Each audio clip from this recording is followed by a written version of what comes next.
So look, man, you gotta look at it like this.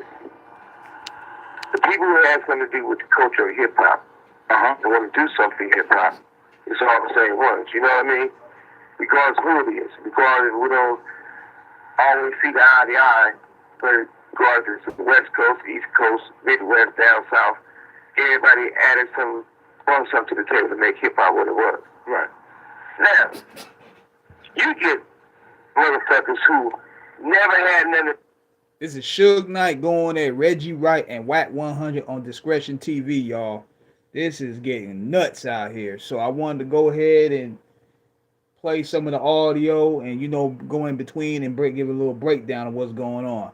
Now, what's going on is it seems as though Reggie played some audio of Suge of a conversation that they probably had. Wow. It was a private conversation, and Reggie just played it on the show, and Suge is pissed off about it. So this is where we at with it right now. So I'm going to play the audio.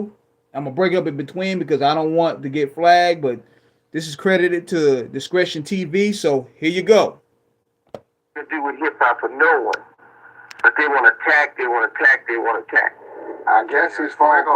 Wack always had a head on his shoulder for business, and not just, we used to have a term, it's a derogatory term, and me and Suge used to call, it actually was stunt dummies. We used to call, and he wasn't a stunt dummy. And that was a word that Suge, I'll take the stunt dummies to this, take the stunt dummies to this. And okay. Now, when you listen to Reggie, or what Pac calls him, traveling with DCS has made right traveling there. the world. This is gonna get good, y'all. This is hilarious. Pork butt. This stupid motherfucker put his foot in his mouth. Yeah, it's true. One of the people that told me, let me hear what he said about me letting him know to tell Whack that they was on his head, somebody close to him. And he was like, oh man, you don't want to see him dead, huh? I'm a man of God. You don't want to see no one dead. I believe somebody can get their ass whipped, but I don't believe. This call into a telephone number will be monitored and recorded. You have the power to call those shots and see who lives and dies. Only God should be able to do that. So I don't play those games. So yeah, I gave him a heads up, even though Whack did a whole bunch of lying and said a lot of shit to try to make himself look famous. At the end of the day, I did give his fat pork belly heads up and tell him, don't get crossed up. Number one. Number two, whenever I say once, I can say twice. When he should play the whole audio, or did you erase that part back? Where you say, well, I said, even though the motherfucker lied, Whack lied and said he had to pay for my mother's funeral, and I came and asked him, what's the lie? Did he throw some change? Okay, yeah, but nobody needed his shit. He said, well, you never said nothing about his mother being a crackhead. I said, I leave people's mothers out of this. Even though he crossed the line, Whack crossed the line and mentioned my mother, I'm not going to go and say Whack's mother's a crackhead. And Pork Butt, the one was like, yeah, we all know she's a crackhead. She was put in the basket. I said, I'm not going to talk about people's mother. Right. I'm not going to get to the point and say where his name come from or who acts like who. I ain't shooting no shots at this dude, but I know he's going to be mad anyway, say something. Whatever the fuck you say, Whack say. Because we know, I put the sex with you, a lot of motherfuckers to be behind bars. But I'm already in prison. Hey, Pork Butt. Hey, Pork Butt. Hey, Pork Butt. We got the recordings of when you send your grand jury and tell them you want to make sure you go PC. Ain't nobody never ran me up for yours, nobody never will. And I guarantee you this.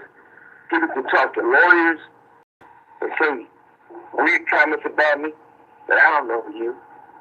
People can turn and say, I lost $300 million. If you believe that, that's on you. Now, if they do some fraud and some crazy stuff, of course they did. They did 2 million. So God bless you. When it's time for me to die, I'm going to heaven anyway. I ain't never scared of it. Let's go back to you. Okay, we back. You was a deacon at the church. Selling dope at the church. Mm. You was a crooked cop. You was a deacon at the church. Selling dope at the church. You was a crooked cop. All your cronies got 40 years and more. All your cronies got 40 years and more. Simon, for the record, you're saying, Simon, for the record, you're saying Reggie Regional Jr. was a deacon at the church? A deacon at the church. Make matters even worse than that. You got a RICO, money laundering, whatever case you, your father, and that other gang members had. Now, they should let Puffy go. Because, according to y'all paperwork, 100% put the paperwork up there. According to that, the gang members was taking money from a whole different state, Memphis to be exact, and putting them $3 million in your father's bank account. Not yours, not your wife, not theirs, your father's. And your father got no time.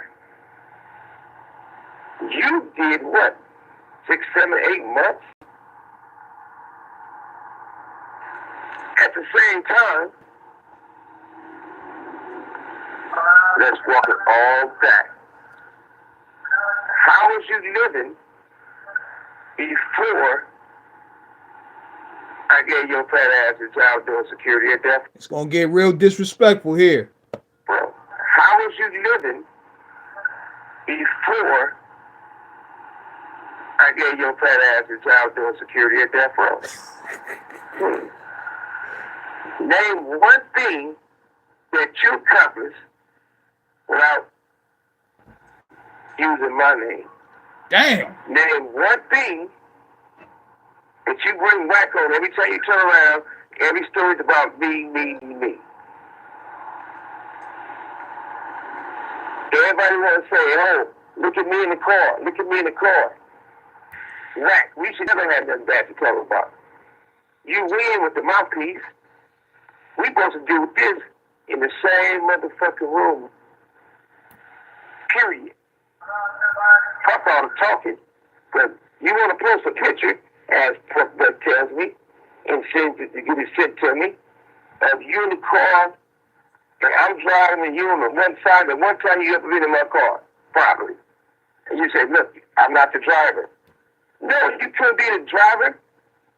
Your feet ain't long enough, your legs ain't long enough to match the gas pedal. If you look at that motherfucking picture, you can see my whole body and me. Only thing they can see from you is your little head. That's how short you is. All the short niggas want to get it on me. I'm not gonna pick on them little kids. But back to you. Let's start this all over again. So, y'all say I got AIDS. I know I don't. I tell you what. Every bitch you can put your dick in. Yo, let me tell y'all something. That was the ultimate go-to low blow insult from the 90s. You know these niggas is old when they sitting there talking about, oh, you got AIDS. That used to be the ultimate disrespectful blow in the 90s. So you know these guys, they from a different era. It used to be a time where if you saw somebody had AIDS, oh my God. That was the lowest of the low. But going on. But back to you. Let's start this all over again. So, y'all say I got AIDS. I know I don't. I tell you what. Every bitch you can put your dick into, pork butt, I have the bitch first. Every bitch you can put your dick into, pork butt, I have the bitch first. Every bitch you can put your dick into, pork butt, I have the bitch first. Shout out to Most Scandalous Los Angeles. Subscribe to that channel now. This is where I'm getting the audio from. So, you sound stupid as fuck. But we know you don't got AIDS. Yeah. Interview from Discretion TV. Subscribe to them. Too fat. But tell you what, if young Walry got a diaper company, he don't have no love for you. You should be getting free diapers. Instead of getting free diapers, you still paying for them. Let that woman go. She shouldn't have to be changing your fucking diapers. You never had a fight. Okay, one motherfucker could tell me in my neighborhood, anywhere else, they beat up me. The homie who snatched your fat ass out your car, poured gumbo on you, took your car, and your daddy had to come laying back down and beg for your shit back. Your father is plucking you up, as you told. I'm not going to say who, but you know who y'all told. Why was your father and all his cop buddies in my box at the Staples Center? Why was y'all in my houses when I was in prison? When you couldn't be in my houses when I was on the streets? Your father and the crooked cops. Why? Now I'm trying to figure this out here. How the hell do these guys stay friends for so long? I mean, they know all this shit about one another, all this dirt, and these niggas remain friends for damn near 40 years. I don't know how they can do it, but nevertheless, go on.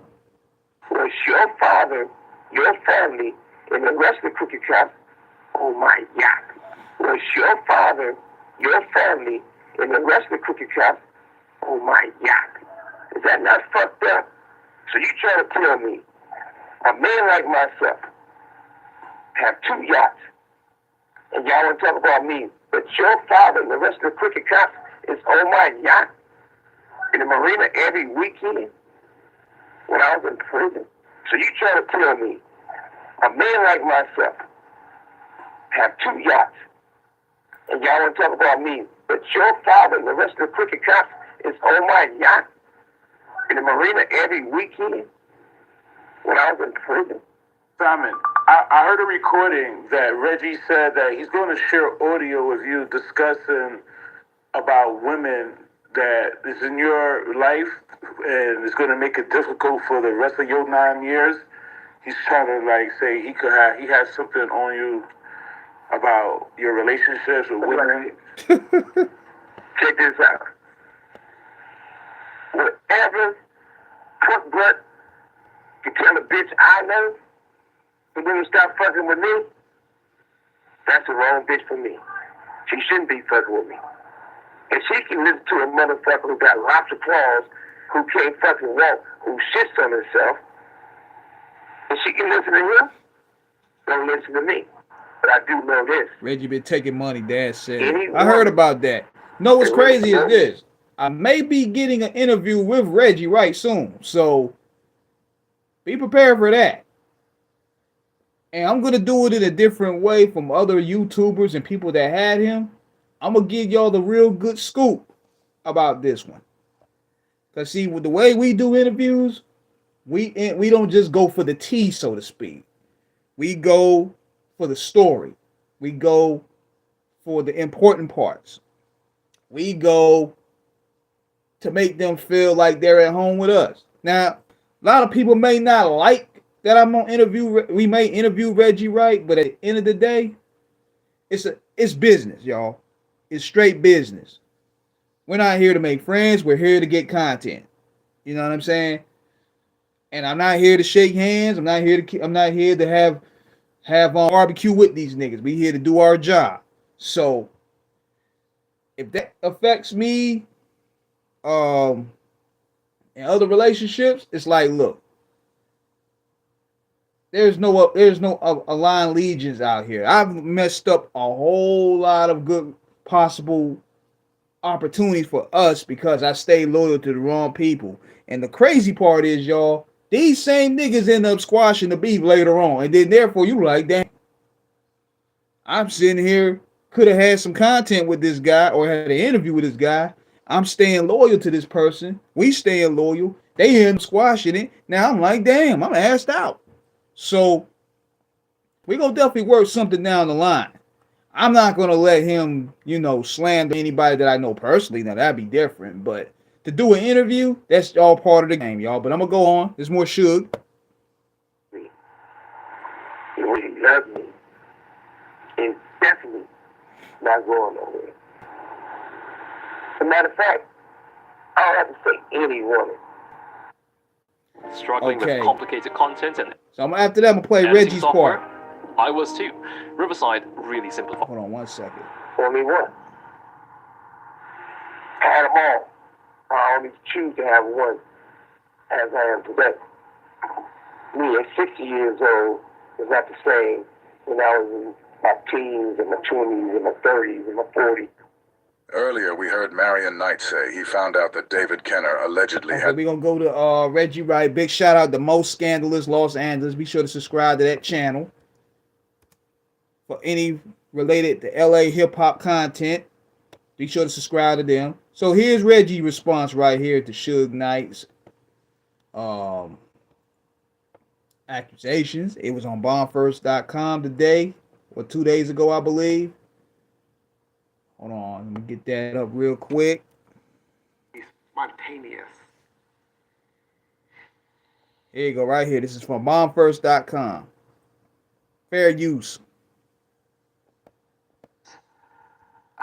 Is there anything you want to say or expose while we're here?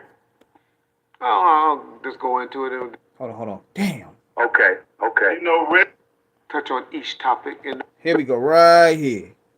Reggie, I know you've kind of held back when it comes to divulging a lot of the information you know on Suge, but given his recent comments, is there anything you want to say or expose while we're here? I'll just go into it and then we'll touch on each topic individually in our next set of tapings. But just wanted to put this out because I know a lot of y'all heard the episode. And y'all want me to respond. I'm trying to wait.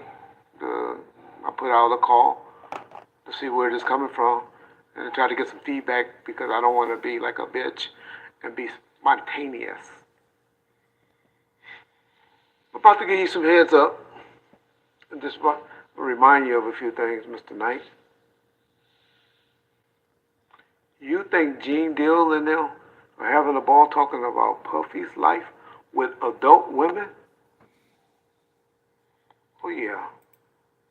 Niggas about to learn about peaches. People about to learn about Stormy and ages of these girls. You was Art Kelly before there was an Art Kelly, motherfucker. Oh boy. You's a pedophile. You worse. Because you use your money to wine and dine the young girls that were still in high school. But you got nerves to speak on me like that? And you know I know all of this stuff about you. You and your herpes you've been infecting everybody with. Oh. How you have accused your mother with messing with your daddy's brother, Richard? You trying to say I was a drug dealer? Well, I caught that joke or that little subliminal when you threw. You forget the name you used when you got arrested in the parking lot of Larry Parker's for cocaine in your fucking glove box? I think somebody, Spirit Wonder said, I think Reggie is lying personally, but I wasn't there, so it just conjure. Man, I don't know none of these niggas personally, man. I'm just here for the fucker. That's what like I said. I don't try to get involved in none of this personal stuff. I just keep it music. Cause we don't know who these niggas, how they form a frame and how they move in real life. But this right here is just good old fashioned bullshit. I'm here for it. You know what I'm saying? I don't know if it's true or not, but at the same time, as Suge would say, I'm here for it. You can't accuse someone messing with underage females if you letting it happen. Now you see that's the point right there, Clarissa, because what's really gonna happen is people are gonna look at Reggie kind of funny from this response right here, because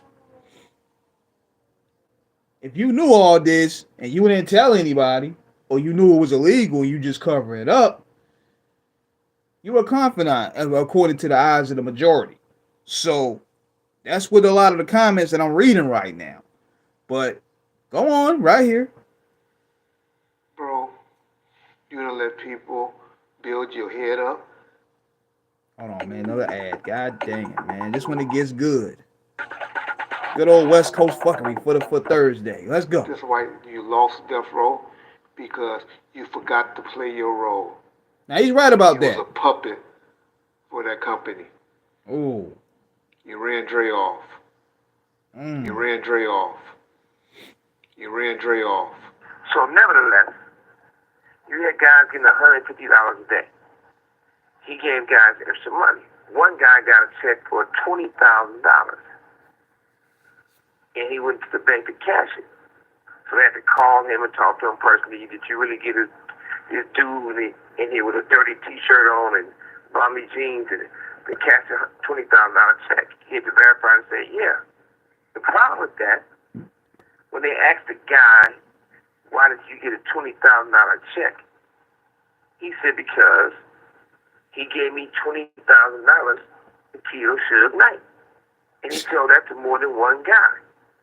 So, when they called me and I pulled up that tail, they was paid to kill me. I'm not the one who said that. The people who got the money said that. Because they brought the checks to me, and to the PI, and to the lawyers when I was in the county jail. I'm locked up. Remember, I can't even use the phone.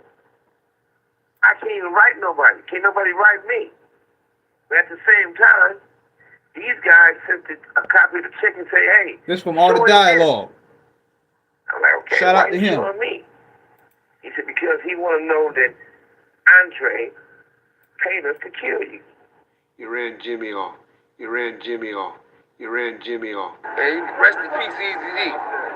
One thing about Eric, Eric told me one day, I thought Andre did all the music, all the beats. All right, whoop. You know what Eric told me? People send our demos in. Andre redo them. We redo the raps. Yeah. That's the song. All right. I took that same get down, so basically I took it from Easy. It did the same shit. I took it from Easy and took it to another level. All right. And guess what? Jimmy Iovine sent me to prison and stole it from me. Jimmy Iovine sent me to prison and stole it from me. Jimmy Iovine sent me to prison and stole it from me. You ran David Kenner off. You ran David Kenner off. You ran David Kenner off. And sometimes you find out stuff, and I ain't trying to take the things away from all what we're talking about, but sometimes you find out things later on that is so bad to you, it just makes your blood boil. I found out recently that allegedly one of my attorneys, David Kenner, was involved in the assassination of Tupac and me getting shot. Oh, wow. I never should have went to prison the first time I went to prison, but I had caught the encounter for. Now that right there is something different right there. I didn't even hear that to just now. Let me repeat that again. It just makes your blood boil. I found out recently that allegedly one of my attorneys, David Kenner, was involved in the assassination of Tupac and me getting shot. Wow. Now that's an interesting revelation there, because if you look at the Welcome to Death Row tape or DVD documentary that came out in 2000, Kenner was also accused of poisoning Harry-O. Yeah, he was accused of poisoning Harry-O. And David Kenner is supposed to be connected to the mob. He had to have mob ties because of just based off of him, how he got Snoop off of that trial. Wow. That's another revelation right there I never even heard. No, that's worth a video alone, because if you look at David Kenner's Get Down, David Kenner can probably connect it to the mob. So we're gonna see where we going with this one. Hold on. I never should have went to prison the first time I went to prison. But I had caught the accounting firm who Jimmy introduced us to. They stole like about $30-40 million, you know. One thing with my accounts was I signed all my checks. So any check was over $5,000, I definitely had to sign it. And they was giving David $100,000 a month, and David said he was giving Jimmy a kickback. So David Kenner got $100,000 a month from Death Row Records. Wow. Let's keep going. $100,000 a month. So we was paying him for all the work he did as an attorney, and he was giving him $100,000 a month. Wow. And buying cars and houses and stuff. You ran Reggie off. You ran Reggie off. You ran Sharita off. You ran Sharita off. Perez and them was all involved. They were trying to kill me too, but see, because Perez and Reg was good friends, and Perez and Sharita and Reg is great friends, and Sharita and Reg is great friends, and so all those three together were trying to. So according to Suge, Sharita, which is Suge Knight's ex-wife, and Reggie Wright are best friends. Huh. This thing is interesting. Sharita? Oh yeah, Sharita. Hold on, there's more. Buckle up, Coconut. Lawyer K, 100 month while the artist was getting fed crumbs. That's crazy work right there. But that told me right there, Kenner either has some mob ties or he was connected to Interscope. That's what it shows me right there. So, this is Reggie. You forget about the story. You forget what happened to y'all on your wedding night, Suge night. You forget? When she woke up, I always told her that was going to start off my movie. Tell him yes. This is going to start off my movie. With y'all on your wedding night. And you pissing in the bed on her. Sharita, tell me I'm lying. Reggie said the opening scene of his movie is going to be Simon's wedding night. Okay, that's from big shout out to Most Scandalous Los Angeles. But that's an embarrassing moment, and that's some premature school stuff. Like, You. I protected you. You took respect and love as fear. When have I ever feared you? I protected you. You fuckwits right now. That you call your friend, you was talking about Freaky PD, call that your little brother. How would anybody want to be a friend of yours? Tell this who you talk to on the phone at least once or twice a week. You know, the dude that killed Buntry. Okay, this from Vlad TV, yo. We ain't gonna play none of Vlad shit. Back here. What deal you doing right now? Him and Dog. Oh yeah, I know everything. I hear everything, dog. But you wanna fuck with me? No, nigga. Yeah, Reggie pissed. Day one, episode 1. I'll let this episode digest so you can call me. And then when you don't, and we don't talk about it, I'll send you $500 for each kid you have so you can start doing some motherfucking DNA. So we can find out who's the real kids around here. Who are real knights. Play with me, nigga. Come on, first piece. All right, man. That's what's going on right now. Reggie Wright and Suge Knight are going at it. I'm surprised it didn't happen even sooner. I mean, these two, they running with the same circles. Y'all both play the manipulation game. Y'all two peas of the same pot. Y'all love to extort people, blackmailing. Y'all connected to law enforcement. It's crazy shit, man. I mean, it's really crazy shit to see this go down like that. Even though we was expecting it, but to see it, all the dirty laundry get aired out like that, it's a sight to see. How is Reggie mad at Suge when he was taking shots for years and Suge didn't respond, but now Suge has his phone privileges in his own? You know what they say, man, when niggas was having mad shit to say about Suge, though, man. They were taking shots. They were making up stories. They were coming up with all terms of things about him not being gangster, him not being this, that, and the third. I told y'all, that Halloween night when he started his podcast, that was when the industry turned upside down. Everybody want to give Cat Williams all the credit for being on Club Shay Shay and predicting all these crazy events happening. Now, Suge Knight Halloween episode started all that. Because soon afterward, Akon starts trying to sue. Whack 100 was mad. Mob James was pissed off. Everybody was mad. And then Suge started going at everybody in the industry. Snoop, Dre, all of them. Snoop Dogg did Suge, remember that. Yeah. And that record was actually pretty hot, man. I mean, I actually like the Snoop Dogg record. Now, see, at the end of the day, I don't really try to get too involved with the personal shit, because you just got to keep things the way it is. Just keep it music, man. But this is pretty intriguing. This is why, which is why I shared it. Why ain't Suge do the Breakfast Media channel with Dave Mays anymore? That's a good question. That's a good question right there, because it seems, I'm thinking what it is, Spirit Wonder, that heat got too hot for him, man, because Suge was talking shit. And Dave still got to maintain these relationships as you trying to, evolve in business. Like, he doing interviews with Suge, and Suge dragging Bad Boy, Suge dragging Dre, Suge dragging Snoop, he dragging Daz, he calling this person a pedophile. He's shitting on Akon, Rick Ross.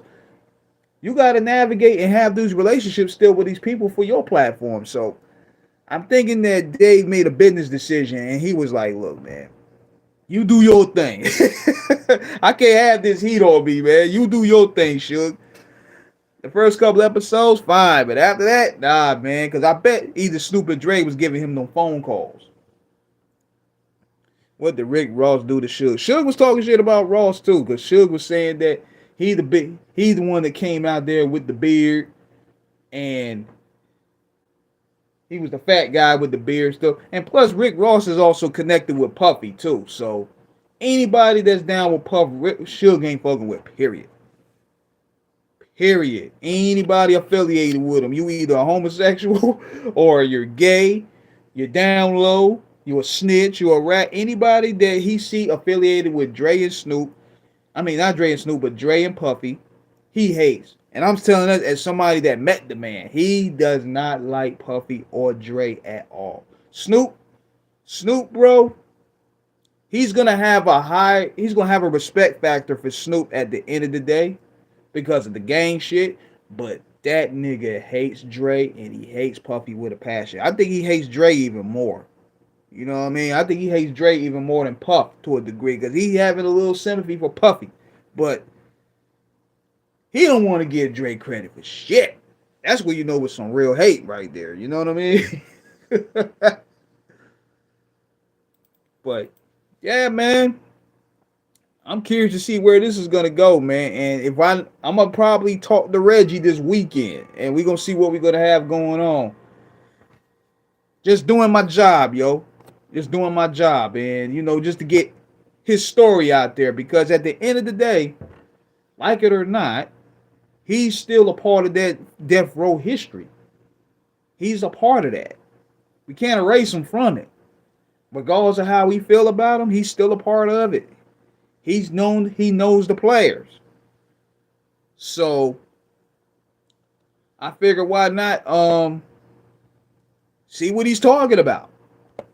It ain't like we're going to have lunch and shit. But we'll see. We'll see what's going on with that. Ask Reggie all the messy questions. Big shout out to my man on When I Fell in Love with Hip Hop, man. He had a dope interview with Reggie Wright. And he'll dance around a lot of questions now. See, if I'm going to ask him, I got to really, I have a strategy. I'm going to lose one of my strategies, y'all. You got to get them acquaintance to you. First time interview, I'm going to just, get him an introduction of who we are. I'm going to get him to talk about himself. I'm going to get him to talk about his history. You got to get trust. You got to earn their trust from them. You earn their trust. The second interview, the follow-up is going to be even rawer. Just like what we did with the Rillas. When we interviewed the Rillas the first time, that was a cool interview. But the second one was the best one because he knew who we were. He trusted us with the information.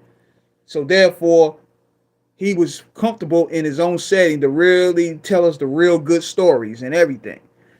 But see, the second interview, now you might get lucky with the first one. He might like your style. He just drop everything. But that second one, that's where you hit the home run, and that's where you get all the ducks in order and all the great information out of because they trust you.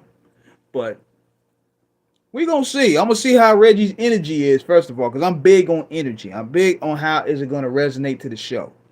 I don't want it to sound like an interrogation. I'm going to have him comfortable to where he could answer a lot of this stuff.